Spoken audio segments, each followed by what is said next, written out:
Hello students, आज ये आपके लिए जो मैं वीडियो लेके आई हूँ ये बीएड के उन स्टूडेंट्स के लिए है जो मोस्टली लेसन प्लानिंग को लेकर बहुत परेशान होते हैं। जो आपकी प्रैक्टिकल सेशन की बहुत इम्पोर्टेंट फैक्टर है लेसन प्लानिंग, पाठ योजना, जिसको लेकर आमतौर पर स्टूडेंट्स में ये परेशानी होती है कि उनको बनाया कैसे जाए।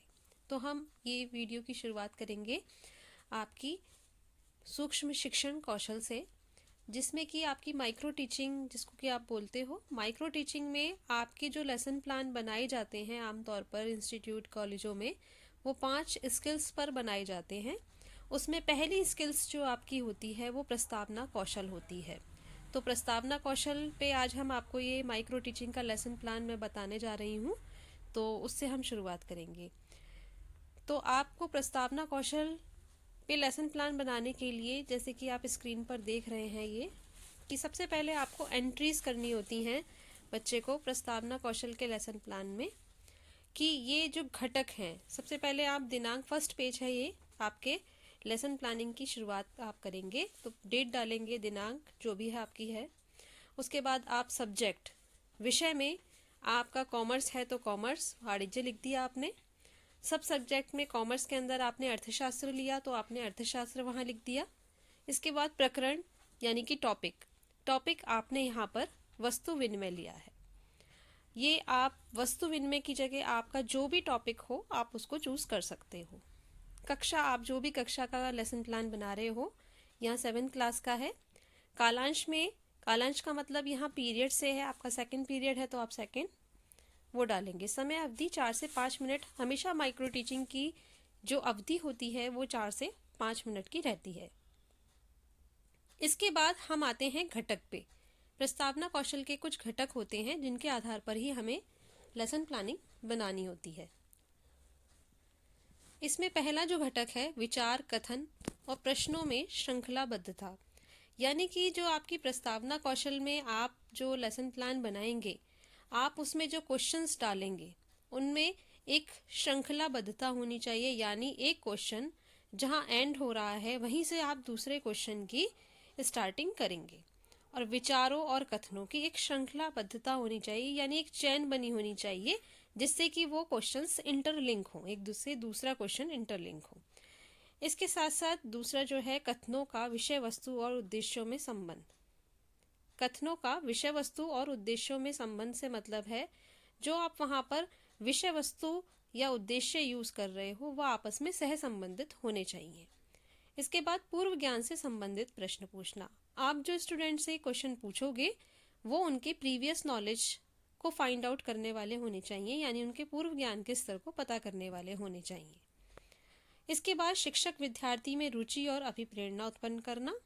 यहाँ पर हमारा काम है कि हम, टीचर जो है कोशिश कर रहा है कि वो विद्यार्थी में इंटरेस्ट क्रिएट करे, मोटिवेट करे, किस चीज़ के लिए, उनको अपने पाठ में उनकी रुचि बढ़े और जो हम पढ़ाने जा रहे हैं उसके लिए वो जागरूक हो और इंटरेस्ट उनका क्रिएट हो। इसके बाद जो आपकी प्रस्तावना अवधि है वो उपयुक्त होनी चाहिए, यानी आपका जो 4 से 5 मिनट का समय है वो प्रस्तावना कौशल के लिए दिया जाता है, उसी समय में आपको अपनी स्किल को पूरा करना है। इसके बाद 5वां कंपोनेंट जो है, उद्देश्य के अनुसार सहायक सामग्री का प्रयोग। आप जो टीचिंग एड यूज कर रहे हैं वो आपके ऑब्जेक्टिव को फुलफिल करने वाला होना चाहिए। जो भी आप, चाहे आप ब्लैक बोर्ड यूज कर रहे हो या कोई चार्ट या मॉडल यूज कर रहे हो, वो अकॉर्डिंग टू योर ऑब्जेक्टिव्स होना चाहिए। इसके बाद आप पूर्व ज्ञान लिखेंगे। पूर्व ज्ञान में हम ये लिख देते हैं कि जो भी आप सब्जेक्ट पढ़ा रहे हो उसके विषय में स्टूडेंट्स सामान्य जानकारी रखते हैं, या आप यहाँ पर टॉपिक के बारे में भी उनको बता सकते हो कि टॉपिक की उनको जानकारी है।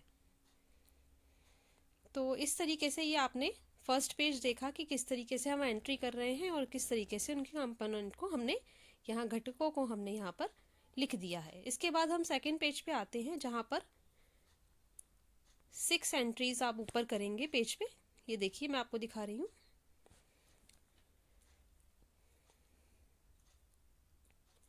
इसमें पहला पॉइंट है शिक्षण बिंदु।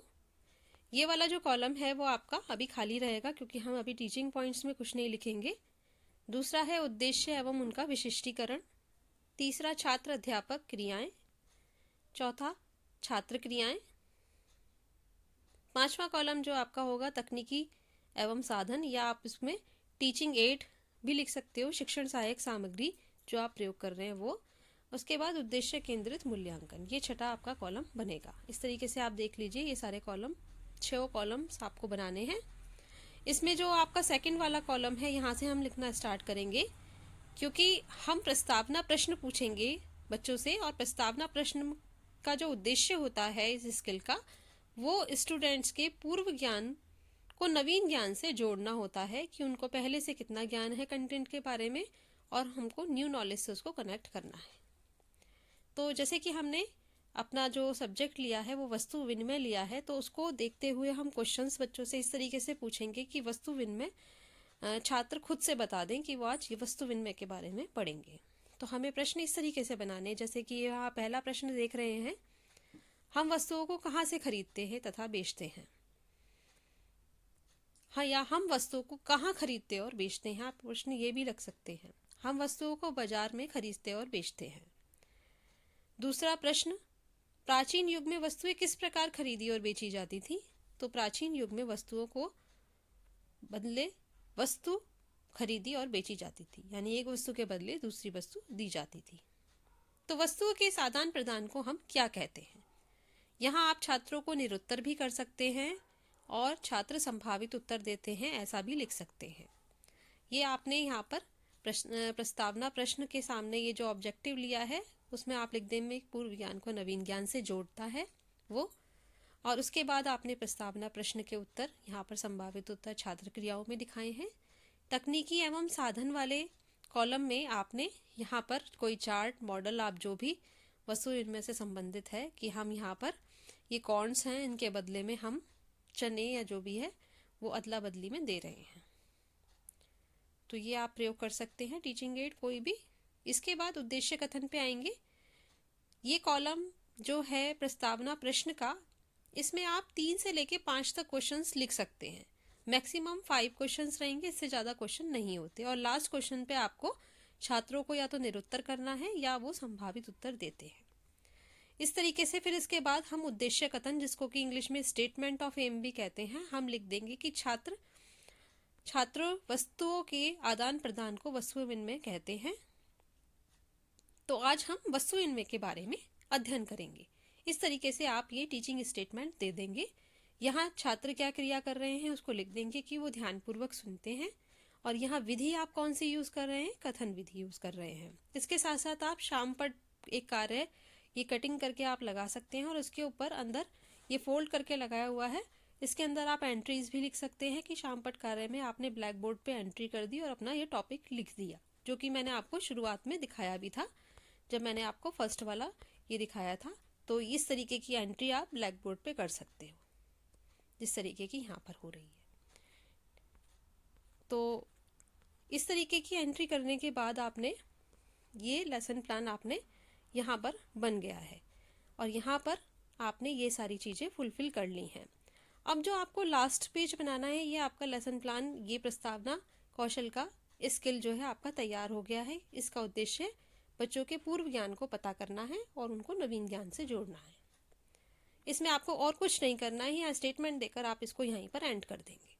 इसके बाद मूल्यांकन सूची में जो नेक्स्ट पेज पे आप बनाएंगे, उसमें आपको 7 स्केल एक यहाँ पर कंपोनेंट को लिखते हुए यहाँ पर टैलीज बनानी है, श्रेणी, जहाँ आप अपने प्रश्नों की जो कंपोनेंट्स दिए हैं वो एक साइड में आप वो लिखेंगे, और उनके सामने 0 से लेकर 6 तक की आप यहाँ पर श्रेणी विभाजित कर देंगे। इसमें आप इसको कि 7 स्केल रेटिंग स्केल कहते हैं। तो इसमें आप श्रेणी की हमने जो कंपोनेंट यूज किए हैं, इनका उद्देश्य टैलीज का ये है कि आपने एक कंपोनेंट को कितने टाइम यूज किया है, ये टैलीज आप बनाकर छोड़ देंगे, और इसको भरने का काम, फिल करने का काम यहाँ पर टीचर द्वारा किया जाता है। तो ये आपको सिर्फ इतना ही इसका फॉर्मेट बनाना है। 0 का मतलब न्यूनतम और 6 का मतलब जो सबसे हाईएस्ट है। तो इतना आपको करके छोड़ना है। तो स्टूडेंट्स, ये आपका प्रस्तावना कौशल का कंपोनेंट था, ये कंपोनेंट्स हैं, और ये आप इस तरीके से प्रस्तावना कौशल पे ये लेसन प्लान बना लेंगे। होप सो कि आपको ये सब चीज़ समझ में आई होगी। और आपको कोई क्वेरीज है तो आप कमेंट बॉक्स में मुझे लिख सकते हैं, जिससे कि और इम्प्रूवमेंट किया जा सके। और नेक्स्ट स्किल मैं आपको अगले वीडियो में बताऊंगी। तो धन्यवाद।